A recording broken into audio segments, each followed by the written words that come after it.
baju. Ya betul, baju harus rapi.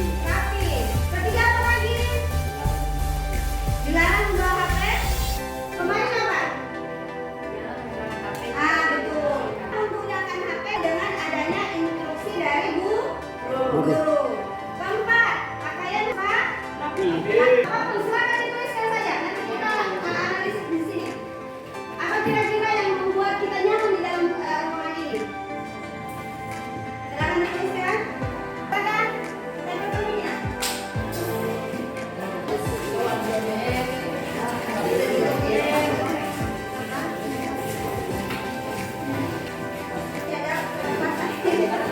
Jadi satu.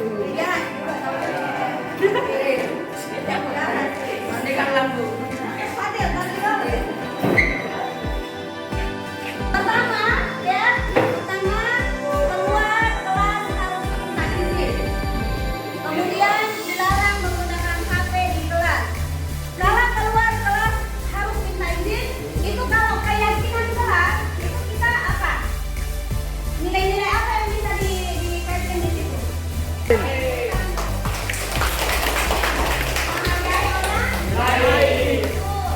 Kalau di sini tidak boleh makan di dalam kelas, itu masih menghargai orang lain tidak? Ya. Nanti kalau kita kasih ini kita tuliskan keyakinan apa saja yang perlu kita tingkatkan di dalam kelas ini, yang perlu kita sepakati. Pertama sudah ada kan tidak? Iya, Bu. Yaitu apa? Menghargai orang Lain. kedua, jangan ribut di kelas. Masih apa itu? Masih apa itu? Masih menghargai, betul, Dela. Kemudian apa lagi? Sampai apa itu? Bisa bersih. Ya, keseragaman juga boleh, ya. Keseragaman juga boleh. Jadi kalau orang menggunakan baju putih, ya baju putih. Keseragaman begitu ya. Nah, apalagi ini di sini? Datang kelas tepat waktu, baju rapi,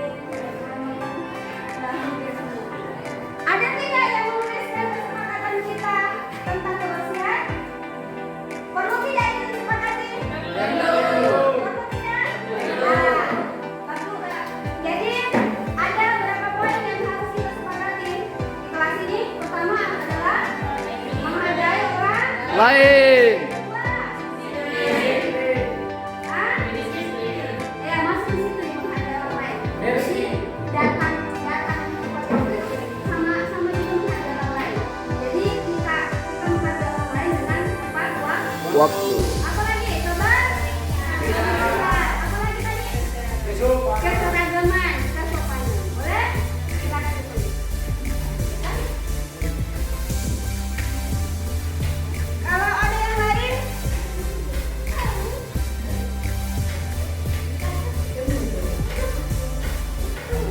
Enggak, yang ini kayak gini ya. Yang ini kayak gini. Ya, yang tadi. Kalau ada yang lebih dari itu, silakan ditulis. Kalau ada yang bisa mau saya kasih lagi.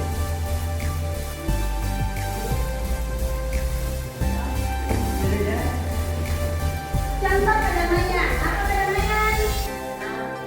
Ya, tidak ribut, ya. Jangan suka berkelahi.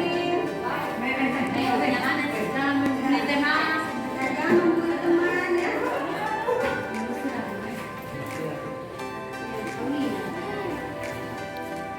Silakan yang ini kayak gini ya.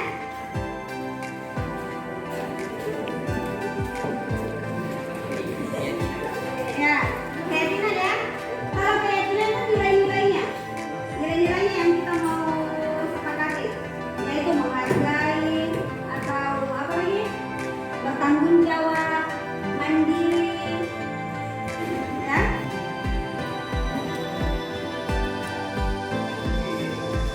Ya silakan ditempel di bagian sini. Nak. Di bagian sana ini.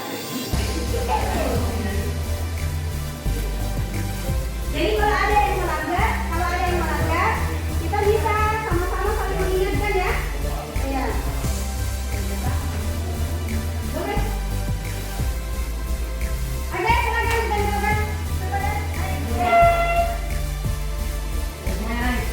Jangan terlalu banyak ya.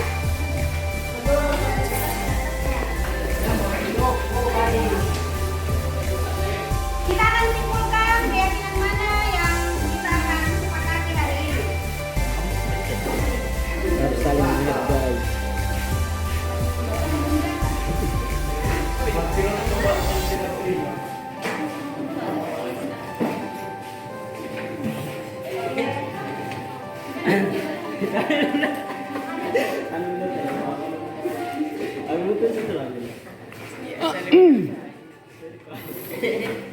kita simpulkan keyakinan mana yang paling banyak? Menghargai orang lain, bertanggung jawab, kebersihan, kesopanan, bergotong royong. Ini tolong menolong ini luar biasa, teman-teman. Jangan buang sampah. Jangan buang sampah sembarangan. Itu masuk apa? Kebersihan. Iya, betul, kebersihan. Nah, ada rata-rata di sini ada 4, ada 5, yaitu kebersihan, kemudian disiplin, sopan, menghargai orang lain, bertanggung jawab, dan kerjasama. 5 poin itu menjadi kesepakatan kita hari ini. Bisa? Bisa. Bisa? Ada juga apa nih? Keamanan ya? Ya. Ada juga keamanan. Sepakat ini ya?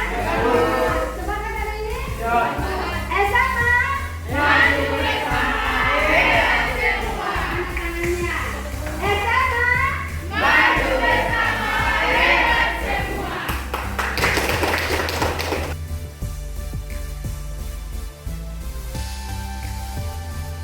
Baik, Assalamualaikum warahmatullahi wabarakatuh. Terima kasih atas kesempatan Bapak Ibu yang sempat hadir di acara pembebasan modul 14, di mana pembebasan ini tentang budaya positif. Bapak Ibu, saya sebelumnya meminta maaf, memohon sangat ya, meminta maaf karena hari ini saya minta waktunya, tetapi sebenarnya tujuannya ini demi untuk tujuan untuk sekolah kita bersama, di mana kita membiasakan peserta didik kita untuk menerapkan budaya positif ini. Nah, selanjutnya Bapak Ibu yang saya hormati, di sini sebelum kita bahas lebih jauh apa sih itu budaya positif, nah di sini ada pertanyaan yang saya ajukan. Bapak Ibu menulis dengan tangan kanan atau tangan kiri? Yang bisa diangkat yang menulis tangan kanan, tangan kiri. Nah, selanjutnya di sini ada pertanyaan tangan kanan atau tangan kiri. Apa sih sebenarnya tujuannya? Dan kemudian apa sih alasannya kenapa itu yang dipertanyakan? Di sini ada pepatah yang mengatakan Allah bisa karena biasa. Allah bisa karena biasa. Nah, dasar inilah yang saya ambil, Allah bisa karena biasa dari budaya positif itu. Karena kita akan ketahui bahwa budaya itu adalah sesuatu untuk membiasakan kepada peserta didik hal-hal yang baik. Ya, jadi salah satu budaya positif yang saya sudah tanamkan kepada peserta didik itu adalah metode yang sudah disampaikan oleh teman-teman kita yang lain kemarin. Sempat ada guru sosiologi Pak Iqbal Samsul ya, juga menerapkan katanya memberikan kepada informasi kepada peserta didiknya bahwa beliau sudah menerapkan budaya-budaya positif itu. Saya pun juga selama menjadi guru menjalani pendidikan guru penggerak juga menerapkan hal seperti itu, membiasakan peserta didik untuk metawe. Kenapa yang dilakukan? Karena peserta didik sudah mulai sedikit cenderung untuk meninggalkan itu. Karena katanya sudah ketinggalan zaman ya.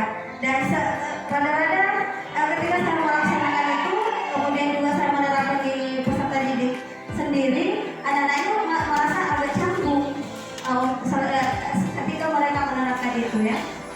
Sehingga di sini saya katakan bisa karena biasa. Semoga kita semua, baik itu saya yang sedang menjalani PGP maupun kita semua Bapak Ibu guru, kita harus mungkin bekerja sama ya, bekerja sama supaya bisa membangun kebiasaan-kebiasaan positif ini di peserta didik kita. Nah, sebelum saya membahas lebih jauh lagi, ada juga hal-hal yang perlu kita ketahui di sini, yaitu tentang pengertian pendidikan, di mana pengertian pendidikan itu menuntut segala kodrat yang ada pada anak agar mereka dapat mencapai keselamatan dan kebahagiaan yang setinggi-tingginya, baik sebagai manusia maupun sebagai anggota masyarakat. Nah, hal yang paling di garis bawah dari kata itu adalah menuntut. Kita sebagai guru seharusnya bukan banyak menuntut,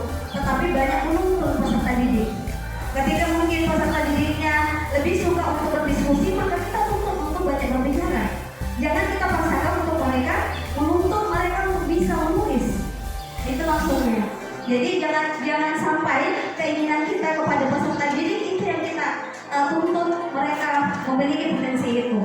Padahal kita harusnya menggiring anak-anak sesuai dengan potensinya atau kodratnya masing-masing. Nah selanjutnya apa itu sih menuntut itu?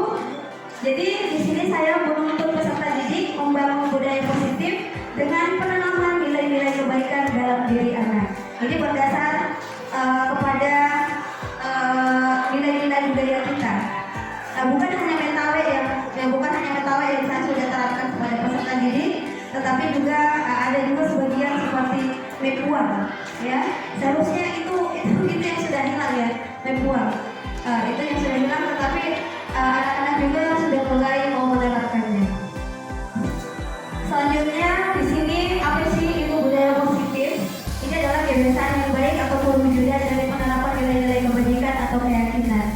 Jadi nilai-nilai itu ada di bagian sini.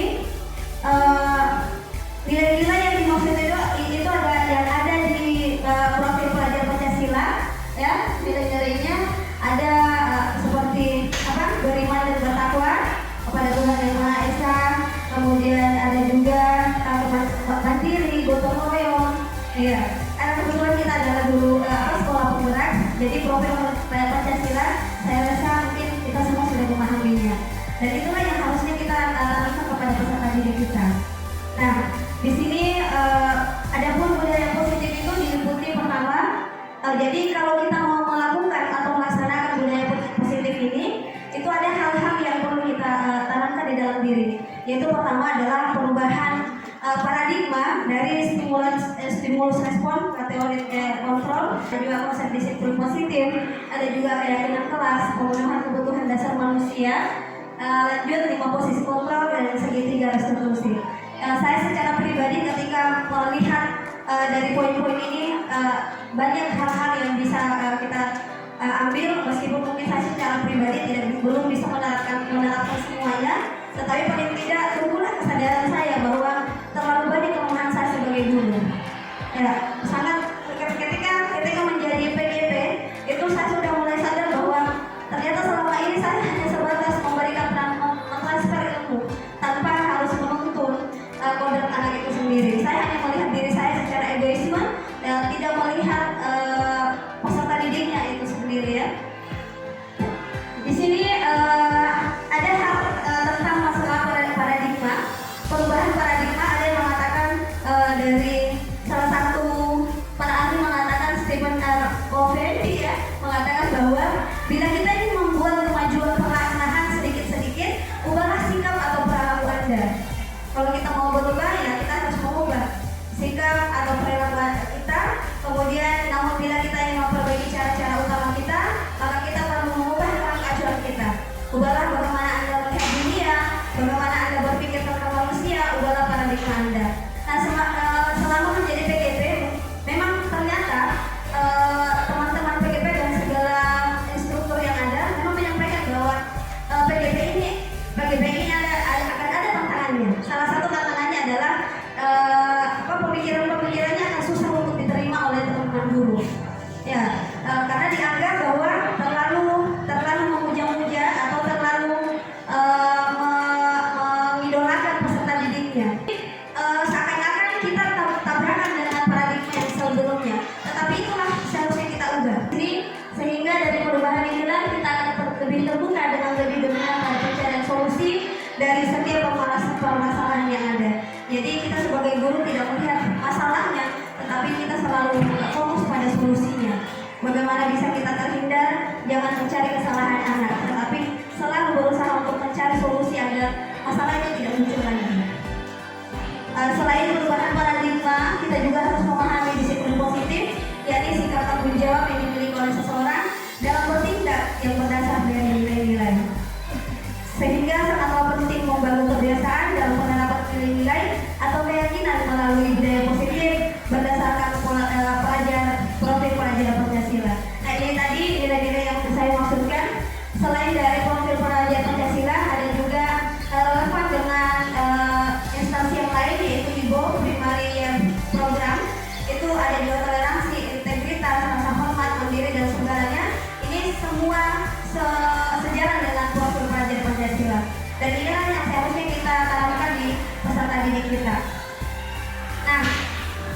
selanjutnya ini keyakinan kelas. Keyakinan kelas ini adalah hampir sama dengan kesepakatan kelas. Tetapi perbedaannya adalah kalau kesepakatan kelas itu berujung masih pada peraturan-peraturan kelas. Tetapi kalau keyakinan kelas dia sudah merujuk spesifik pada nilai-nilai. Jadi mungkin kalau keyakinan kelas mengatakan kumpul tugas tepat waktu, tetapi kalau keyakinan kelas mengatakan kita harus bertanggung jawab tepat waktu. Jadi kita munculkan nilai-nilainya, itu perbedaannya. Kemudian pertanyaan selanjutnya, bagaimana kita mengatasi anak yang melanggar keyakinan kelas yang sudah kita sepakati bersama? Bagaimana mengatasinya? Di sini kita tidak disarankan untuk menghukum peserta didik. Nah, inilah yang bertabrakan dengan kita.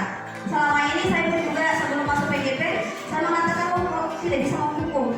Nah, ternyata kita tidak disarankan untuk menghukum peserta didik karena hukuman hanya akan membuat peserta didik semakin terpuruk dan merasa gagal.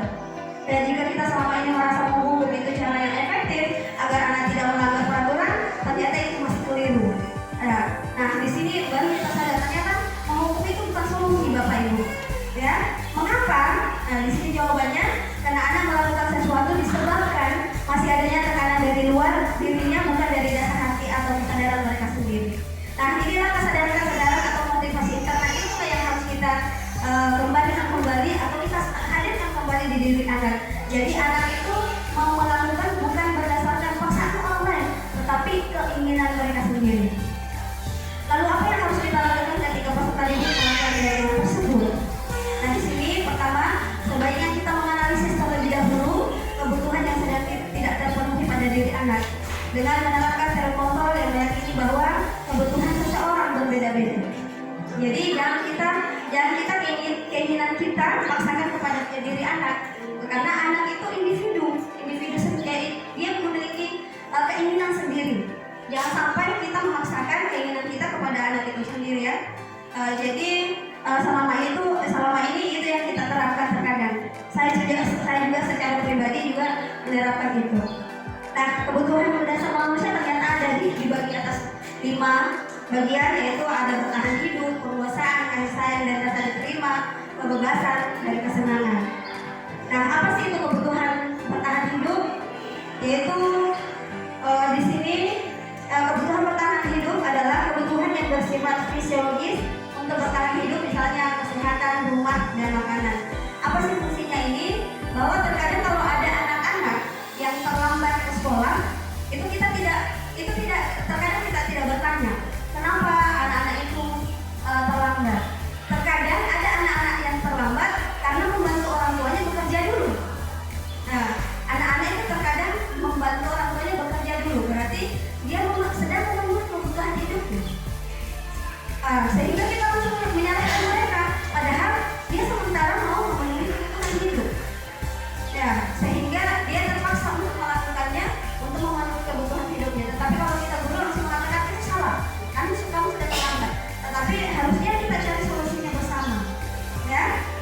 Kemudian kasih sayang dan rasa diterima, kebutuhan untuk diterima ini contoh yakni kebutuhan untuk disayangi dan diterima meliputi kebutuhan akan hubungan dan koneksi sosial, kebutuhan untuk memberi dan menerima kasih sayang, dan kebutuhan untuk merasa menjadi bagian dari suatu kelompok. Terkadang ada anak-anak di dalam kelas kita itu pada saat kita diskusi kelompok atau mungkin kalau kita menyampaikan materi, terkadang kita hanya fokus beberapa anak saja. Ada anak-anak yang kita tidak pedulikan. Jadi akhirnya kebutuhan kasih sayang atau rasa diterimanya itu terabaikan. Itu ya.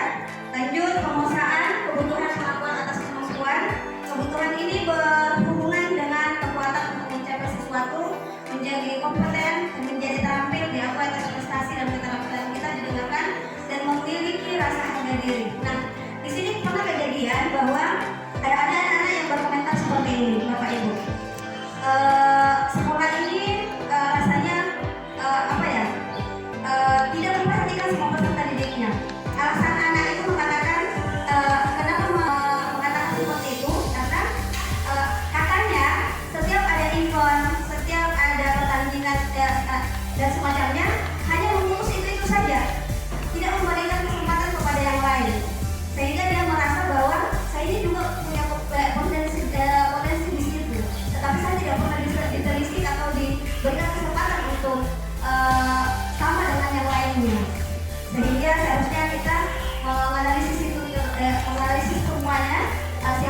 silakan video. Kalau mau anak-anak bebas untuk membuat narasi, silakan membuat narasi. Jadi sesuai dengan keinginan mereka. Kemudian kebutuhan kesenangan. Jadi kebutuhan akan kesenangan adalah kebutuhan untuk mencari kesenangan, bermain dan tertawa. Sehingga begini, sehingga anak-anak sebelum belajar biasa terkadang kita membuat ice breaking itu supaya kesenangan mereka tersalurkan. Sebelum mereka stres menerima materi, diberikan dulu ice breaking. Ya, lanjut. Selanjutnya kita juga harus memahami 5 posisi kontrol. Jadi selain kebutuhan 5 kebutuhan tadi, ada juga yang harus dipahami yaitu tentang 5 posisi kontrol.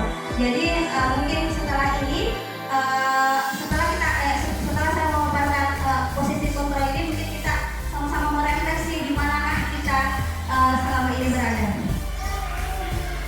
5 posisi kontrol itu ada penghukum, kemudian ada pembuat rasa bersalah, ada juga sebagai teman, ada juga sebagai pemantau dan manajer.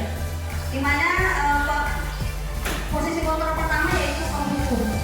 Jadi anak-anak itu langsung diberikan tanggap ketika mereka terlambat, langsung diberikan kata-kata kasar. Ya, seorang penghukum bisa menggunakan hukuman fisik ataupun verbal. Ya, jadi apakah kita mengatakan patuhi aturan saya atau tidak, awas begitu, diberikan ancaman, kemudian kamu selalu saja salah. Ketika kita menghardik anak-anak mengatakan kamu selalu saja salah, itu berarti kita posisinya di posisi penghukum. Kemudian kalau juga ada kata-kata kita selalu pasti selalu ini ya, terkadang kamu lagi, kamu selalu yang terlambat. Ternyata itu posisi kita saat itu posisi penghukum. Ya, contoh mungkin ada kasus anak itu menggunakan sepatu yang di luar dari warna hitam. Aturan kita kan menggunakan warna sepatu hitam. Kemudian anak itu menggunakan sepatu warna yang lain. Kemudian gurunya langsung marah, langsung menyuruh anaknya mencopot sepatunya. Itu posisi kontrol, karena menurutnya tidak sesuai dengan aturan sekolah. Kemudian membuat merasa bersalah. Mungkin pada posisi ini biasanya guru akan bersuara lebih lembut. Membuat rasa bersalah akan menggunakan keheningan yang membuat orang lain merasa tidak nyaman. Mungkin kata-katanya seperti ini, contohnya, ibu sangat kecewa sekali dengan kamu. Berapa kali bapak ibu memberitahu kamu ya, gimana coba kalau orang tua kamu tahu kamu berbuat begini. Itu adalah orang-orang yang membuat merasa bersalah. Ada juga mungkin contoh-contoh yang lain, tidak kasihankah kamu sama ibu yang setiap hari selalu marah. Itu adalah orang-orang yang posisi kita sebagai pembuat merasa bersalah. Kemudian ada juga posisi teman. Ini mungkin kalau kita anak muda-mudi selalu memposisikan diri kita sebagai teman. Contoh, guru pada posisi ini tidak akan menyakiti murid, namun akan tetap berupaya mengontrol murid melalui persuasi. Tetapi ada kelemahan dan kelebihannya. Ketika kita memposisikan teman kepada peserta didik, ada kelemahannya dan ada kelebihannya, yaitu anak-anak suka dengan kita. Tetapi kekurangannya adalah ketika mungkin anak-anak dikecewakan, langsung tidak terkontrol, langsung memberanikan diri untuk mengkritik gurunya. Ya, karena gurunya dianggap sebagai teman. Lanjut sebagai posisi manajer. Di sini posisi terakhir atau manajer adalah posisi di mana guru berbuat sesuatu bersama dengan murid, mempersilakan murid untuk menjawabkan perilakunya. Jadi di posisi manajer ini diupayakan kita bersama-sama dengan peserta didik mencari solusinya. Ya. Cara yang dapat ditempuh dalam mengatasi masalah tersebut yaitu menerapkan segitiga restitusi. Jadi segitiga restitusi itu pertama yaitu memvalidasi tindakan yang salah, kemudian pertama menstabilkan identitas, kemudian validasi tindakan yang salah dan menanyakan keyakinan. Di sini pertama menstabilkan identitas, bagaimana kita memberikan anak-anak ketika ada yang salah, jangan langsung disalahkan. Jangan langsung disalahkan, tetapi anak-anak ini langsung dikasih tahu bahwa itu biasa. Itu kesalahan orang-orang yang melakukan kesalahan itu biasa. Karena kita adalah manusia. Jadi ketika selesai menstabilkan identitas, kita melakukan validasi tindakan yang salah.